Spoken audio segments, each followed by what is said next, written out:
Hello, welcome to another episode of the AI Workflow Lab. I'm Tita. In today's episode, I'm going to share with you 5 things you can use Copilot in Word for right here, right now. These are based on what I think are the most common things that people are looking to use Copilot in Word for. So I'm just going to go straight to it, and hopefully you'll resonate with them and you'll be able to see that that's something that you can take for yourselves. So the first thing I'm going to talk to you about is one very common task that I come across many times when I'm speaking with my customers is around the ability to use Copilot to summarize documents. Let's get straight to it. So I'm going to open up this Word document here, and let's see, it's a document on Volvo electric cars. I've just chose it randomly, but it's a document that's talking about Volvo, about its electric features, and I want to use Copilot to, give me this, summarize that document. You'll notice that Copilot comes with a default summary feature here. You can see it gives me quite an insight, a long summary, but that could be quite extensive. I'm not saying it's not worth looking at, but it can be it may be too much for what you're looking for. So what we can do is you can go even finer, you can go even more surgical. So I'm going to say something like, then I can speed up the things by just copy and paste my prompt. So I'm going to say, summarize this document in 20 words. So I'm being quite specific here.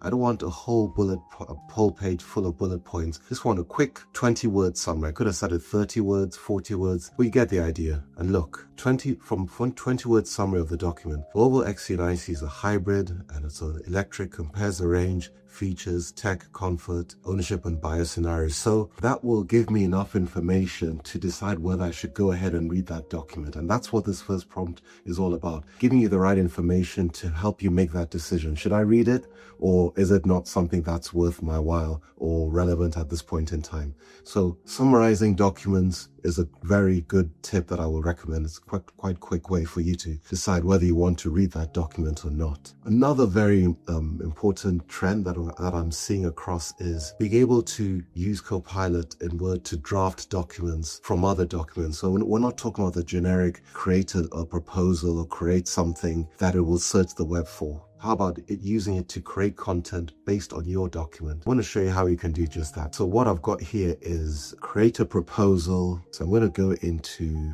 Word. Let's just go File, New. And what we'd want to do, we want to draft a project proposal based on that PowerPoint document. So can you create a proposal based on this call center sentiment and performance analysis, which is a Word PowerPoint document? So that context, very simple prompt, referencing the document, off you go, and it will create that document. So the ability to use Copilot can help you create proposals from presentations or from another Word document. Not quite there yet with Excel, not yet, but I feel that will soon be something that it'll be able to do, create proposals or reports from Excel. But right now you can see how I quite successfully referenced the PowerPoint document, and I've now got this very good comprehensive proposal type document. It's got all the type of sections you'd expect in a proposal in terms of introduction, scope of works, key findings,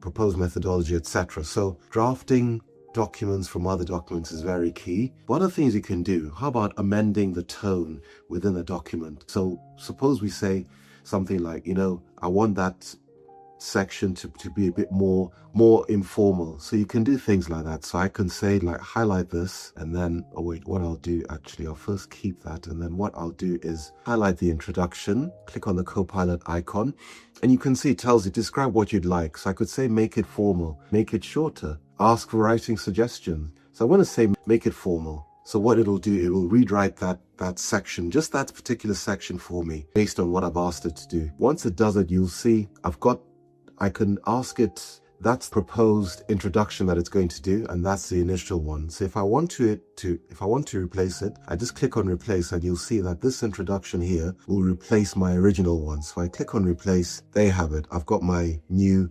introduction there with a bit more tone, a different tone to it. I could say something like make it sound more persuasive. So if I wanted to do that, I could say something like make this section sound more persuasive. And if I do that, sound, if I can spell sound, make this section sound more persuasive. So you're gonna see how it's going to go to that same section. It's highlighted it, and you can see it's changed it. It said in today's fiercely competitive customer service landscape, it's kind of changed the look and feel. Yes, so if I'm happy with that section, I just click on keep it.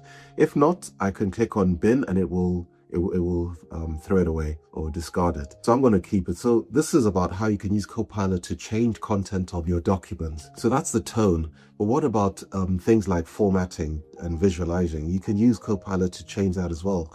So within this document, let's say I want to have a tabular view for one of the sections. I could simply go here and say for section 4, key findings, this section here, I'm going to highlight it, click on the icon, and I'll say visualize as a table. Immediately it's going to go and change that from bullet points and words from a bullet point format to a tabular format just in a simple click. And you can see it's done that quite quickly. So that can be quite handy for when you want to personalize it, make it more your own. Because you remember Copilot, it's done the first draft, but you want to still maintain your identity and your preference. And this is how you can do that. So within the document, using those simple prompts to change the look and feel of that content is one way is the fourth tip that I said around what you can use Copilot in Word for. Then the final one I want to show you is how you can compare the difference between two documents. So if, for example, let's just minimize this here. And I'm going to go into Copilot.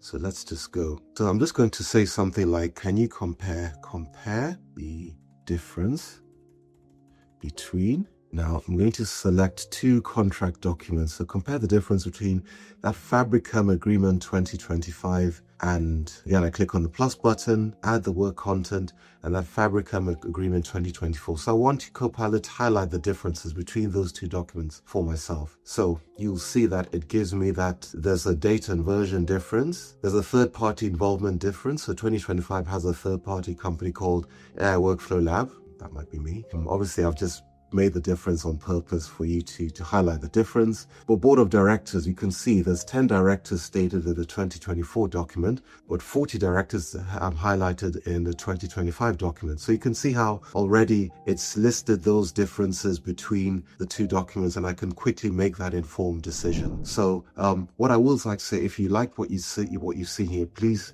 like and subscribe in the link below. Also, if you're looking for support around Copilot, I'm running free 30-minute workshops. Please fill out the details below. And finally, if you're interested in training, check out my Udemy as well, listed below. I've done all my call to actions at the end of the video. Doesn't matter, at least you've all seen it. Hope you liked it. See you at the next call. Bye for now.